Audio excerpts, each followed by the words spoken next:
तो एक भाई साहब ने पूछा कि ये मन क्यों मिला हमें?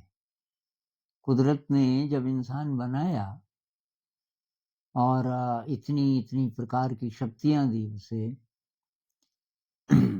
लेकिन ये मन क्यों बनाया? क्योंकि सारी विकृति की जड़ यही है।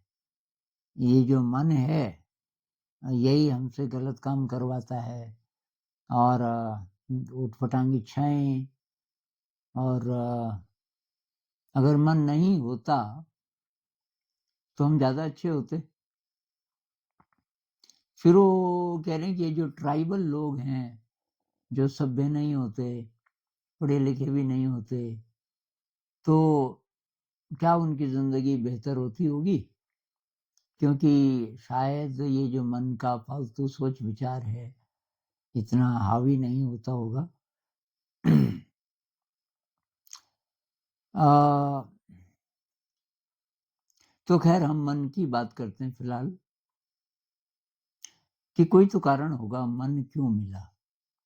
तो मन की बजाय भई मैं जिन शब्दों का उपयोग करता हूँ, 2 शब्द हैं। एक है ब्रेन और एक है माइंड और इनका उपयोग मैं बहुत बार कर चुका हूँ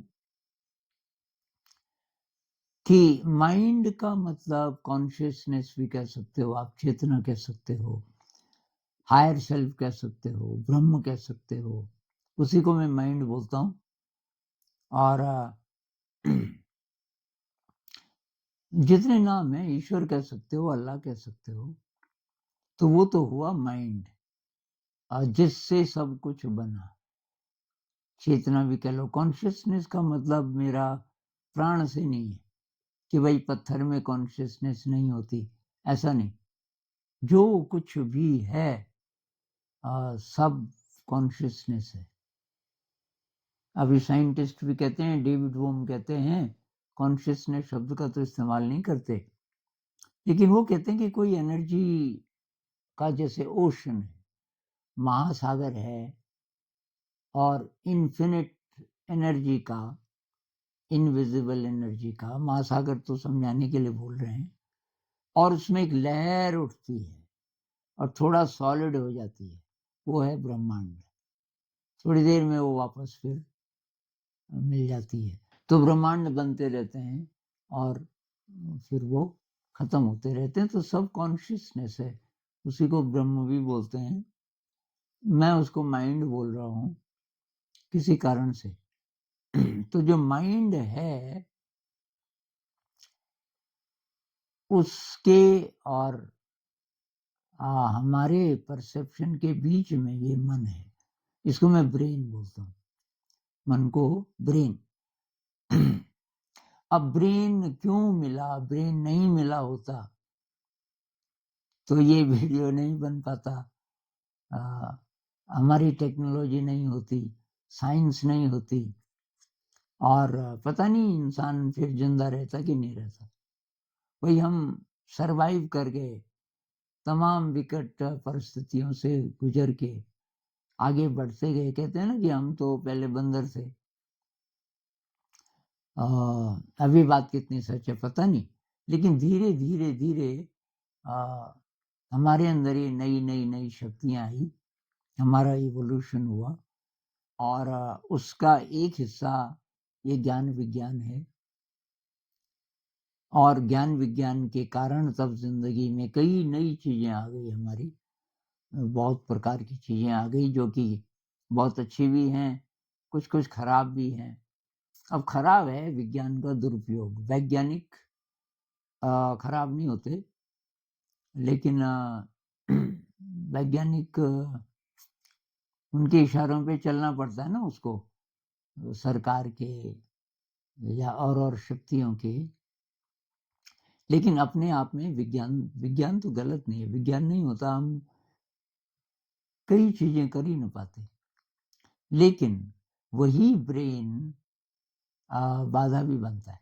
वही ब्रेन जब लो एनर्जी में होता है और डिसऑर्डर्ड होता है, तो वो तब तमाम विकृतियों की जड़ है। अब एक सिंपल चीज़ ले लेते हैं इस विकृति में से, वो है एंग्जाइटी, ये भविष्य की चिंता, चिंता मतलब किसी भी प्रकार की, और डिज़ायर, जो-जो चीज़ें हमें दुःख देती हैं। हम तो सुखी रहना चाहते हैं, अब सुखी रहना चाहते हैं इसलिए इच्छाएँ करते हैं, और इच्छा जितनी करोगे उतना दुःख बढ़ेगा। लेकिन ये बात हमें समझ ही नहीं आती कि काश मेरे पास बहुत पैसा होता। अब सोचते रहो कैसे होगा? ये दुःख का कारण है क्योंकि पैसा तो है ही नहीं आपके पास। तो जितना सोचोगे, सोच से तो पैसा आएगा नहीं। तो सोच विचार करने से हमारी जो शक्ति है, मानसिक शक्ति, वो समाप्त होती रहती है। मतलब माइंड से सीधा संपर्क हो जाए ज़रा-सा भी, पता चल जाएगा मुझे कुछ करने की ज़रूरत नहीं है। सब ये जो माइंड है, वो कर रहा है। अब माइंड की शक्ति मतलब मेरी ही शक्ति जो छुपा दी इस ब्रेन ने। ब्रेन ने अपने सोच विचार के कारण उसको ढक दिया। तो रास्ता तो सिंपल है, कि भई ब्रेन को समझाओ कि तू चुप हो जा। जहाँ पे तेरा काम है, उतना काम कर ले, बाकी कुछ मत सोच। अब कहना तो बहुत सिंपल है कि भई पास्ट की भी मत सोचो, फ्यूचर की भी मत सोचो। संत लोग वही कहते हैं ना, live in the present moment. लेकिन इतना आसान है नहीं, इसके लिए साधना करनी पड़ेगी। तो सरेंडर मतलब उसको आप किसी भी नाम से बोलो, परमात्मा बोलो, ईश्वर, अल्लाह बोलो। अ, सरेंडर कर दें हम, सरेंडर का मतलब कि ब्रेन चुप हो गया और ब्रेन माइंड के आदेश का इंतज़ार कर रहा है कि भई आप जो बोलोगे, वो करने के लिए मैं तैयार हूँ।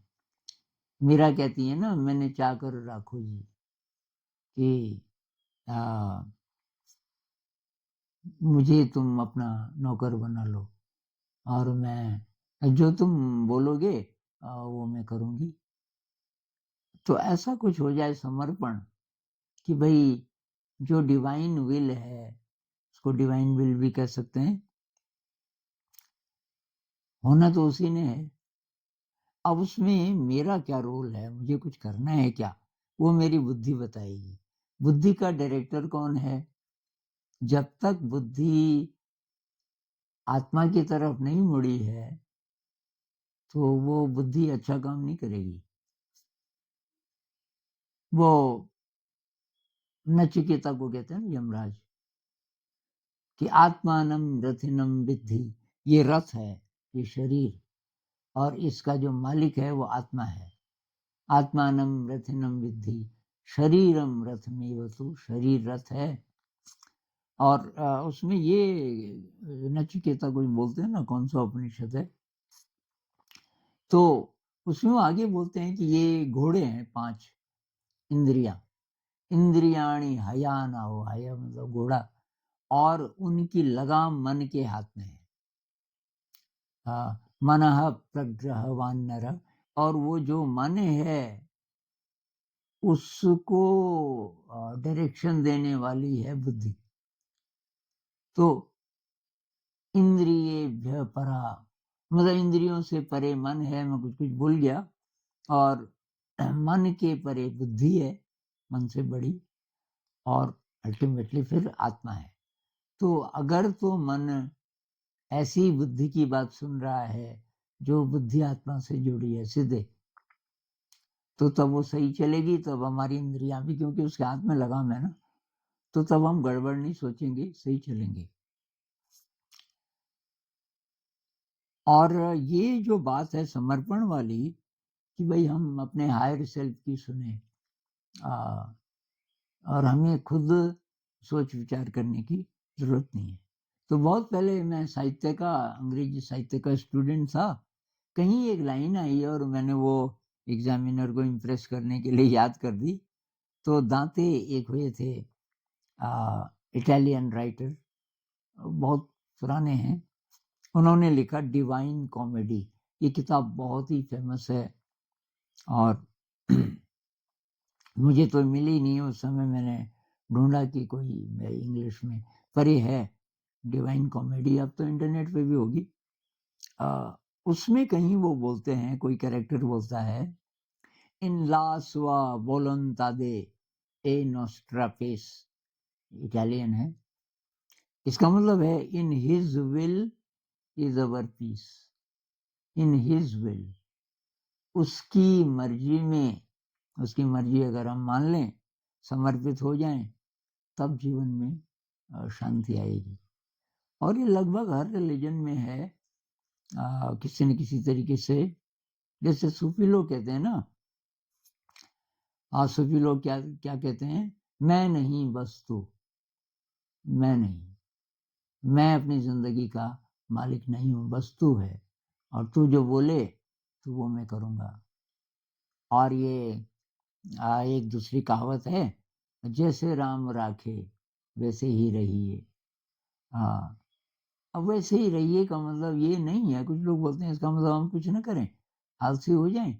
नहीं, जैसे राम कहे, वो जो सुप्रीम पावर है, वो जो बोलेगी वो करना है, हर समय तत्पर तो रहना है। मेरा कहते ना, नौकर राखो जी तो नौकर लेजित होगा तो कौन रखेगा उसको। नौकर का मतलब है कि वो मालिक के प्रति 100% समर्पित है, मालिक ही सब कुछ है। यहाँ नौकर मतलब कोई गलत सेंस में नहीं है, और हर समय तत्पर। और फिर क्रिश्चियन कोई कहावत है, thy will O Lord not mine be done, हे ईश्वर आपकी मर्जी, होना तो उसी ने है, और वही हो, मेरी ना हो, मेरी मर्जी नहीं, हे ईश्वर तेरी मर्जी पूरी हो। अब कई लोग कहते हैं तो ये कैसी प्रार्थना है, हम तो अपनी मर्जी की प्रार्थना करते हैं कि भाई हे ईश्वर, हे अल्लाह, मैं जो जो इच्छा कर रहा हूँ वो पूरी हो। लेकिन ये जो प्रार्थना है, thy will O Lord not mine be done, ईश्वर तेरी इच्छा पूरी हो, मेरी, क्योंकि मेरी इच्छा गड़बड़ हो सकती है ना। अब ये इंसान की इच्छा का क्या भरोसा, गड़बड़ भी हो सकती है, कई बार हमें लगता है सही इच्छा है। बुद्धिज्म में कहते हैं इच्छा ही मत करो। इच्छा या तृष्णा कह लो, दो प्रकार की चीजें हैं। एक तो है कि आप कुछ अच्छा काम करना चाह रहे हो, आपको पता है, सेल्फिश नहीं, सेल्फिश नहीं, वो अच्छा काम है या एक्चुअली उसकी जरूरत है, और तब उसके लिए इच्छा हो रही है, तो वो गड़बड़ नहीं है। तो बुद्धिज्म में इसलिए ये तृष्णा शब्द का उपयोग किया गया है। जो आप सेल्फिशनेस के कारण करते हो, या साइकोलॉजिकली अपने को बेटर करने के लिए करते हो, ये तो फिजिकल नीड्स है ना। तो एक मुझे गाना मिला, किसी ने अभी 7-8 साल पहले कुछ लोगों ने बनाया, इंटरनेट में है वो, और वो गाना है निक डे और काइल वॉर्किंग, ये दो हैं, कोई अंग्रेज होंगे, और इन्होंने एक गाना बनाया। मैंने अभी सुना नहीं कि ट्यून कैसी है, लेकिन गाना ऐसे शुरू होता है, thy will be done O Lord not mine. ये पुरानी इंग्लिश में लिखा है उन्होंने, दाई मतलब your, your will be done, तुम्हारी इच्छा पूरी हो हे ईश्वर, मेरी नहीं। वेदर इन ब्राइटेस्ट डे और डार्केस्ट नाइट, तो जिंदगी में बहुत सुहावने दिन हो, बहुत ब्राइट डेज हो, या डार्केस्ट नाइट, या एकदम अंधेरी रात से जिंदगी गुजर रही हो, दाई विल बी डन। तो मैं घबराऊं नहीं मतलब, और मैं बहुत ज्यादा खुश भी ना हो जाऊं कि ब्राइट डे है। Give me strength to carry on, मुझे शक्ति दो हे ईश्वर कि मैं आगे ही बढ़ता रहूं। And give me strength to carry on whatever comes, thy will be done। कुछ भी आ जाए, कैसी भी परिस्थिति मेरे जीवन के सामने हो, मुझे याद रहे ये सब तेरी इच्छा है। हाँ। अब इससे जुड़ी हुई एक बात और है, किसी ने सवाल भी पूछा कमेंट में कि वही होता है क्या जो पहले से लिखा हुआ है हमारी किस्मत में? हम जो बोल रहे हैं ना दाई विल बी डन, तो क्या ईश्वर की ऐसी भी तो इच्छा हो सकती है कि हमें वो दुख दे? इसी को बुद्धिज्म में और ढंग से बोलते हैं। वो कहते हैं कि जिसको आप किस्मत बोलते हो, या जिसको हम बोलें कि भाई परमात्मा की इच्छा, तो जो जो आपकी जिंदगी में सामने आएगा वो फल है उन कर्मों का जो आपने किए इस जन्म में या पिछले जन्म में। तो अभी दुख आया, अब मान लीजिए आप तो कितनी प्रार्थना कर रहे हो मैं पास हो जाऊं, और आप फेल हो गए, अब आपको बहुत दुख हो रहा है। तो बुद्धिज्म के अनुसार ये फल है किसी न किसी दुष्कर्म का, तो जो आपने कभी भी किया हो इस जन्म में या पिछले जन्म में। तो बुद्धिज्म में तो कर्म को मानते हैं। वो कहते हैं कि आप जो कर्म करते हो उससे ही आपकी किस्मत बनती है। अब हम अनजाने में या बुद्धि ठीक नहीं है, बुद्धि भ्रष्ट है, कुछ गड़बड़ काम कर देते हैं, उस समय हमें पता चले न चले गड़बड़ काम कर देते हैं। जैसे आपने कोई कांटे वाला पौधा लगा दिया गलती से, सोचा तो ये था कि आम का वृक्ष होगा, आपको पहचान नहीं है। अब वो बड़ा हुआ, मान लीजिए किकर आप जानते होंगे, कांटे ही कांटे होते हैं, उसमें फल फूल कुछ नहीं होता। अब आप बड़ा हुआ तो उसमें कांटे ही कांटे। अब आप रो रहे हो, इतने साल मैंने मेहनत की उसको उगाने में। भाई आपने जब बोया उसको ध्यान क्यों नहीं दिया? पता कर लेते, पहले छानबीन करते कि ये मैं क्या। तो उसी प्रकार से जो भी कर्म हम करते हैं, बहुत अवेयर, ये मैं सही कर रहा हूँ हर प्रकार से। तो बुद्धिज्म में एक तो ये है कि कर्म सही करो भाई, बिल्कुल सही कर्म, लालच से प्रेरित न हो, आपकी सेल्फिश इच्छाओं पर बेस्ड न हो।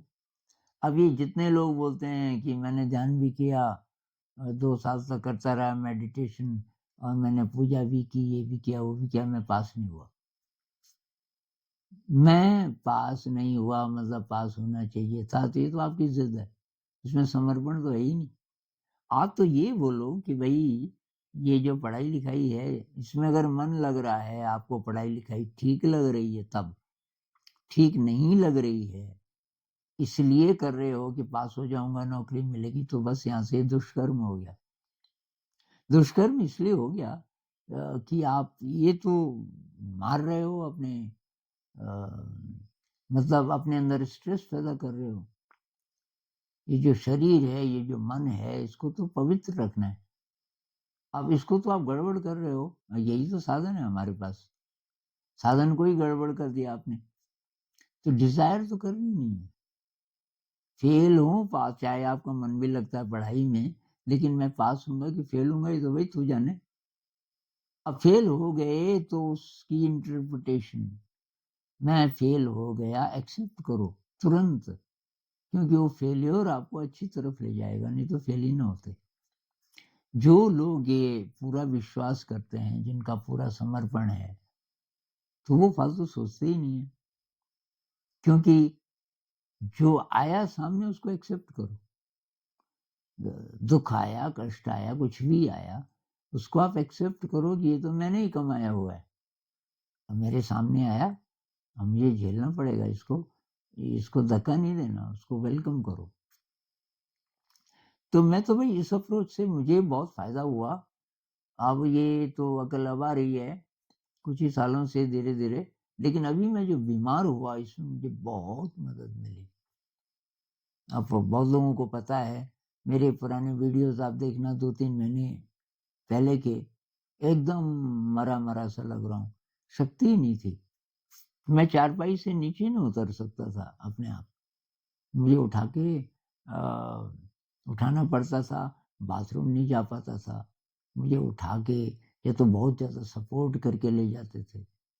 अब मेरे कमरे से बाहर बरामदे में खुला बरामदा मतलब छत में जाने के लिए 2 सीढ़ियाँ हैं, मैं वो सीढ़ियाँ नहीं टप सकता था। तो बहुत बुरी हालत थी, टेम्परेचर रहता था 102, 103 ज़्यादातर समय। खाँसी बहुत ज़्यादा थी, खाँसी थोड़ी अभी भी बची है पर लगभग 95% से ज़्यादा तो मैं ठीक हो गया। तो उस बीच मुझे शुरू में ये ख्याल आ गया कि ये अच्छा हो रहा है। मुझे ये जो कष्ट मिल रहा है ये तो मैंने ही कमाया हुआ है, कभी न कभी दुष्कर्म किया होगा। पिछले जन्म में, इसी जन्म में भी बहुत सारे किए और इससे पहले तो पता नहीं क्या-क्या किया होगा। तो उसका फल मिल रहा है और बस अब ये बराबर हो जाएगा अगर मेरी अप्रोच सही हो। अगर मैं फिर रिएक्ट करूँ कि ऐसा क्यों हुआ, ऐसा क्यों हुआ? एक भाई ने बहुत गुस्से में एक कमेंट कि मैं नहीं मानता कोई ईश्वर है, अल्लाह है, ये कुछ नहीं है और ये जन्म बेकार है वगैरह सब बहुत ज़्यादा फ्रस्ट्रेशन वाली स्थिति में जिसको कुछ नज़र ना आए, कोई सपोर्ट नज़र ना आए, वो वाली भाषा थी। तो ऐसा क्यों होता है? क्योंकि हमारी ज़िद होती है, सुख ही सुख होना चाहिए, दुःख नहीं होना चाहिए। लेकिन जो समझदार लोग हैं, वो सुख में ज़्यादा अलर्ट हो जाते हैं, वो खतरनाक है। टैगोर जी कहते हैं कि सुख के उपवन में मैं कैद हो गया, लेज़ी हो गया, यहाँ से मैं बाहर ही नहीं निकल पा रहा। टैगोर जी की पोएम्स में कमाल का मिस्टिसिज्म है। एक और कविता में वो बोलते हैं, वो हम गाते भी हैं असेंबली में, कुछ-कुछ टैगोर सॉन्ग्स मैंने सीखे थे शांति निकेतन में। भेंगे छो दुआर, एसे छो ज्योतिर्मय, तुम्हारी होक जोय। हे ज्योतिर्मय, तुमने मेरा दरवाजा तोड़ा और तुम मेरे कमरे में प्रविष्ट हो गए, आपकी जय हो। मैं तो खोलने वाला था नहीं। तो सुख ऐसे है, हम बंद कर देते हैं अपने को और टैगोर जी कहते हैं हे ईश्वर दुःख दो, दुःख मुझे जगा के रखेगा। तो भेंगे छो द्वार, बहुत खुश होते हैं कि आपने दरवाजा तोड़ा। जब टूट रहा है दरवाजा तब आप बहुत व्याकुल, बहुत डरे हुए होंगे कि ये सुरक्षा खत्म हो रही है ना, दरवाजा मतलब सिक्योरिटी, सिक्योरिटी पैसे से, सम्मान से, प्लेजर के ग्रेटिफिकेशन से, वो सब है आपके पास, वही तो कामना आप करते हो कि खूब पैसा हो जाए और तब फिर इज्जत भी और ये भी और वो भी हो। और तब क्या करोगे? ऐश आराम से घेर लोगे अपने को, जिंदगी अच्छी कटेगी। खत्म मनुष्य का जीवन फालतू की चीजों में। तो संत लोग इसलिए तो बहुत सिंपल हो जाते हैं, बहुत सिंपल हो जाते हैं। फालतू ऐश आराम बिल्कुल नहीं चाहिए क्योंकि वो लेजी बना देगा आपको, तो ध्यान की तरफ, अध्यात्म की तरफ नहीं जाने देगा। तो ये मैं इसलिए बोल रहा हूँ कि बहुत सारे जो अ, अभी कुछ गड़बड़ हुआ पता नहीं रिकॉर्डिंग में, तो बहुत सारे जो परेशानियां हैं जो कि कमेंट्स में आती हैं, ये एंजाइटी है, ये है, वो है, कोई गलत आदत है वगैरह वगैरह, इन सब की जड़ में भाई इस चीज की कमी है। एक तो आप भूल गए कि आप अनंत के यात्री हैं, आपके अंदर अनंत शक्ति है और ये मीडियम आपको दिया हुआ है कुछ देर के लिए और ये बेस्ट मीडियम है। तो वो ये वीडियो करीब 1 घंटा पहले मैंने रिकॉर्ड किया अभी तक का, फिर वो बंद हो गया फ़ोन, शायद चार्ज ख़त्म हो गया था और उसके बाद वो स्टार्ट ही नहीं हुआ। तो फिर अभी ये विराज भाई मेरी मदद कर रहे हैं, हमारे योगा टीचर भी हैं, तो विराज सर ने उसको ठीक किया अब जब वो खराब हुआ, और वही थीम भी था कि कोई कष्ट आए, कोई दुख आए तो उसको एक्सेप्ट करो, तो मुझे थोड़ा हंसी आ गई। मैंने कहा ये आ गया कष्ट, अब तुम्हारी क्या इंटरप्रिटेशन है? मैंने कहा इसको एक्सेप्ट करो, ये जो हो रहा है ये ठीक हो रहा है, क्योंकि एंड रिजल्ट हमें नहीं पता, बड़े डिज़ाइन में इसका कोई रोल होगा। तो खैर खाने का टाइम था, खाना वगैरह खाने के बाद मैंने विराज सर को बोला कि यार ये तो अब स्टार्ट ही नहीं हो रहा है, और चार्ज तो मैंने कर लिया था दोबारा, फिर भी वो मेरे से स्टार्ट नहीं हुआ। तो उन्होंने बोला कि हो जाएगा, मैं करता हूँ। तो अब मैं देख रहा हूँ कि इससे मैं एक बहुत बड़ा लेसन सीख गया कि भाई वोल्टेज वो उसका चार्ज चेक करो, इस पे चार्ज कितना है। एक तो मैं ये सीखा, दूसरी बात ये सीखा कि हो भी जाए तो भी स्टार्ट ये हो जाता है जैसे आज हुआ। तो मुझे चिंता इस बीच बिल्कुल नहीं हुई, और कुछ साल पहले की बात होती तो ज़रूर चिंता होती, अब क्या होगा, ये तो फ़ोन ख़राब हो गया, अब दूसरा फ़ोन लेना पड़ेगा, लेकिन उसमें तो फिर टाइम लगेगा जब तक वो पहुंचेगा, कई दिन वीडियो नहीं बना पाएंगे, और क्या किसी और के फ़ोन से रिकॉर्ड करें तो हो जाता होगा। पता नहीं क्या क्या मैं सोचता कि इसको ठीक कराएं, या लोकल मार्केट में तो ठीक होगा नहीं, तो दूर बड़े शहर ले जाना पड़ेगा।